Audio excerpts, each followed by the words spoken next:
सरकार जो करती वो करेगी, सरकार का काम है वो करेगी, राज्य सरकारें भी करेगी, तो उनको करना ठीक है, चाहिए। एक तो यही परेशानी तो दिशा है, व्यवस्था पर परिवर्तन। जी आलोक शर्मा, रोजगार की मार है, झेल रहा है बेरोजगारी की मार युवा, ये झंझट हजार क्यों बन रही है? व्यवस्था युवा को सहारा देने के लिए है या बाधा बनने के लिए? जी, मुझे लगता है संदीप भाई, काफी धैर्य से हमने तनेजा साहब को सुना। बहुत अच्छा व्यवस्था परिवर्तन हो रहा है। बड़ी कंपनियों का 10 लाख करोड़ रुपया लोन वेव हो जाता है और 5 लाख करोड़ उनका टैक्स माफ हो जाता है। यही तो व्यवस्था परिवर्तन है। स्विस बैंक में डबल हो जाता है काला धन। इससे ज्यादा और का और क्या बच्चे की जान लेंगे हम? इतना अच्छा व्यवस्था परिवर्तन हो रहा है।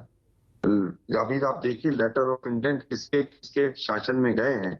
नीरव मोदी के 367 लेटर ऑफ इंटेंट 2014 मई के बाद के हैं। राष्ट्र का वो विषय नहीं है। मैं केवल कहना चाहूंगा कि सरकार को जरूरत है, अगर कांग्रेस को कोसना बंद कर दें और इसको रियलाइज करें कि बेरोजगारी एक समस्या है और बहुत ही अजीबो गरीब लोग जो हैं वो अर्थशास्त्री ना होने के बावजूद मुख्य पदों पर बैठे हुए हैं, तो शायद इस समस्या को हम समझकर आगे बढ़ सकते हैं। पहले अरुण जेटली साहब थे, उनके समय में डिफेंस मिनिस्ट्री भी उनके पास थी, फाइनेंस भी उनके पास थी। पार्ट टाइम फाइनेंस मिनिस्टर था हमारे पास 2.5-3 साल तक, और उसी के कारण तमाम चीजें आई। नोटबंदी हमने नहीं कहा था। नोटबंदी अपने आप में एक बहुत बड़ा कदम था जिससे बहुत लोग अनऑर्गेनाइज सेक्टर में बेरोजगार हुए। लेकिन ये भारतीय जनता पार्टी की सरकार सुनने को तैयार नहीं है, ये मानने को तैयार नहीं है। आप देखिए सीएमआई के आंकड़े, चाहे कोई आंकड़े उठा लीजिए, यूपीएससी हो, एसएससी हो, रेलवेज हो, बैंकिंग हो, जो मिडिल क्लास का बच्चा जाता था, और तो और इन्होंने जो आर्मी में बच्चे जाते थे उसमें भी अग्निवीर लाके और तमाम झंझट करके पूरी व्यवस्था का किया कबाड़ा है ये, पूरी तरह से। ये बार बार बड़ी बड़ी बातें करते हैं। ज्वाइंट सेक्रेटरी को फोन आ गया 7 तारीख को, एबीजे शिपयार्ड वाला जो अग्रवाल साहब है उनको जमानत मिल गई है। 22,000 करोड़ का घोटाला था, लेकिन जमानत कब मिलती है सीबीआई कोर्ट से? जिस दिन अगले दिन चुनाव के रिजल्ट आने होते हैं, ताकि सब चीजें, सब खबरें दब जाएं। आज मुद्दा ये है कि आपका एनपीए बढ़ रहा है, रुपया गिर रहा है, महंगाई बढ़ रही है, मनरेगा में नहीं, रोजगार रजिस्ट्रेशन पर केंद्रित रहते हैं ना। 46-47%। अगर आप केंद्र सरकार को आलोक भाई जिम्मेदार मानते हैं, क्या राज्यों की कोई जिम्मेदारी नहीं? और इसीलिए नरेंद्र भाई, मैं आता हूं अभी थोड़े और मेहमानों से भी कुछ सवाल कर लूं। हरियाणा में 30.5% से ज्यादा की बेरोजगारी दर है। उसके बाद दूसरा नंबर राजस्थान का आता है जहां आपकी सरकार है, 24.5%। बिहार चौथे नंबर पर है, वहां आपकी साझा सरकार है, 17.25% से ज्यादा की बेरोजगारी है। देखिए, मुझे लगता है कि राज्यों में बेरोजगारी को बांट के हम कहीं ना कहीं इस दानव को और कमजोर कर देते हैं। क्योंकि तमिलनाडु की तुलना हम राजस्थान से नहीं कर सकते, हरियाणा की तुलना हम बिहार से नहीं कर सकते। हर राज्य का अपना एक इकोनॉमिक बैकग्राउंड है। आज हम बीमारू स्टेट्स की तुलना अगर महाराष्ट्र से करने लगेंगे तो वो बिल्कुल पूरी तरह से बेईमानी होगी। मैं उड़ीसा से आज तुलना मोदी क्यों ना साहब से करूं आलोक भाई? उड़ीसा में नहीं, एक बिल्कुल, दशमलव छह देखिए, 1.5% बेरोजगारी दर है। नहीं नहीं, उसमें वो देखिए फिर बीमारों आप से भी ज्यादा छत्तीसगढ़ से भी बीमार कर राज्य लीजिए। हुआ करता था।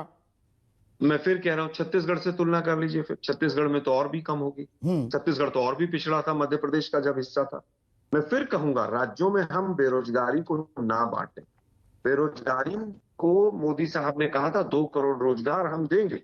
फिर कहा गया कि जितने पीएफ के जितने इंस्पेक्टर हैं उनको सबको कहो कि जो जो जहां भी काम कर रहा है बस पीएफ में एनरोल हो जाओ, ताकि हमारे आंकड़े बढ़ जाएं।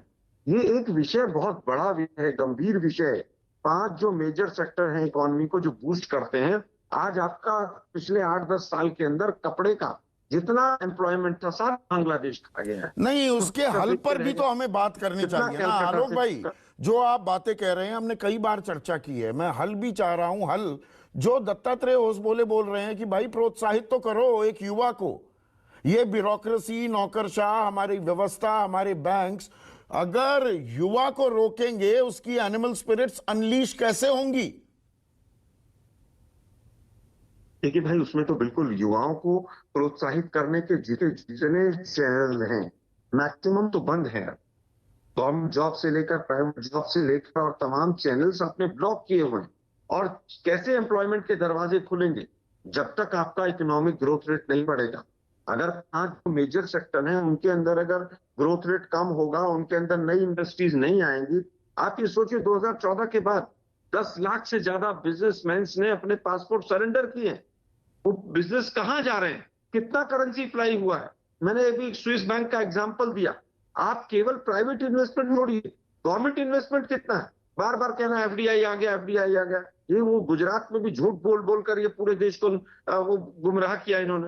आपका होता है एक 100 करोड़ रुपए का एग्रीमेंट, उसके बाद इन्वेस्टमेंट 5 करोड़ रुपए की होती है। ये देश को बताना बंद कर दीजिए। और ये कोरोना की वजह से भी नहीं, कोरोना से पहले ही 50 साल की बेरोजगारी दर हाईएस्ट थी, लेकिन सरकार अभी तक मानने को तैयार नहीं। सरकार मानने को तैयार नहीं। आप ये कह रहे हैं पहले एक इंटरवेंशन चाह रहे हैं नरेंद्र तनेजा। छोटी सी इंटरवेंशन, 3 मेहमान अभी शांत बैठे हैं। नरेंद्र तनेजा।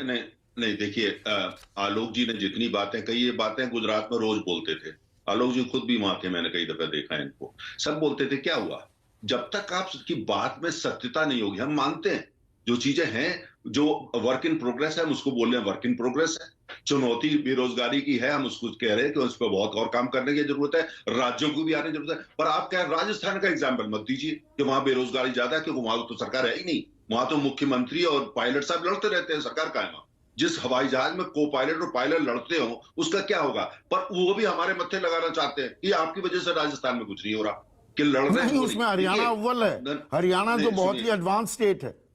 नहीं, एडवांस स्टेट है, लेकिन वहां पर पायलट को पायलट लड़ नहीं रहे हैं, जिससे बेरोजगारी बढ़ रही है। ये भी देखिए साहब, देखिए तो बिना लड़ाई के भी बेरोजगारी बढ़ रही है। देखिए सुजीत कुमार, थोड़ा मुझे ये समझाइए, क्या हम, पहली बात तो जब एक समस्या होती है, समस्या को एक्सेप्ट करना पहला कदम होता है उसके हल की ओर जाने के लिए।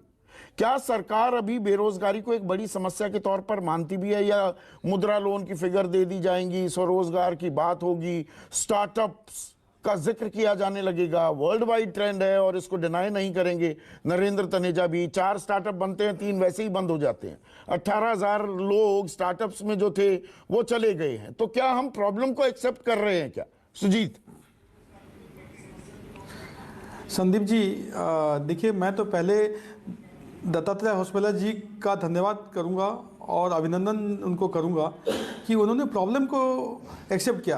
आज देश की जो आर्थिक व्यवस्था है या जो परिस्थिति है, उसको उन्होंने सबके सामने रखा है। ठीक है, देखिए, अब आपने कुछ आंकड़े दिए। 1 करोड़ से कम लोन का डिफॉल्ट 1% है, 1% है। और